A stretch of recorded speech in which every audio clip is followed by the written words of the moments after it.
ক্ষমতাচ্যুত প্রধানমন্ত্রী শেখ হাসিনার বক্তব্য সম্প্রচার এবং প্রচার থেকে বিরত থাকতে নির্দেশ দিয়েছে অন্তর্বর্তী সরকার।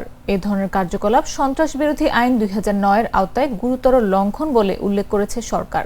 শুক্রবার এক বিবৃতিতে এ তথ্য জানানো হয়েছে। প্রধান উপদেষ্টার উপপ্রেস সচিব আবুল কালাম আজাদ মজুমদার এ তথ্য জানান। বিবৃতির বরাত দিয়ে তিনি জানান, বাংলাদেশের টেলিভিশন, সংবাদ এবং অনলাইন আউটলেটগুলোতে ফৌজদারি অপরাধে দণ্ডিত অপরাধী এবং গণহত্যা ও মানবতা বিরোধী অপরাধে অভিযুক্ত পলাতক আসামি আওয়ামী লীগের নেত্রী শেখ হাসিনার অডিও সম্প্রচার এবং প্রচার ২০০৯ সালের সন্ত্রাসবিরোধী আইনের গুরুতর লঙ্ঘন।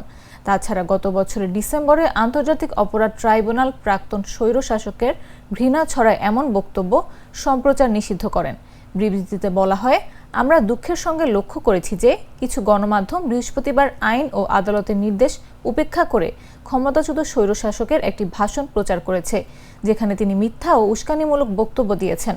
আমরা এই ধরনের অপরাধমূলক প্রচারকর্মে জড়িত গণমাধ্যমের কর্মকর্তাদের সতর্ক করে দিচ্ছি এবং দৃঢ়ভাবে জানাচ্ছি যে শেখ হাসিনার বক্তব্য কেউ ভবিষ্যতে প্রকাশ করলে তাৎক্ষণিক আইনি ব্যবস্থা নেওয়া হবে।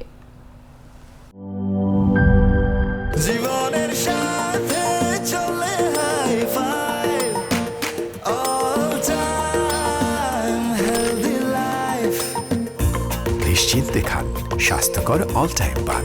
All time healthy life.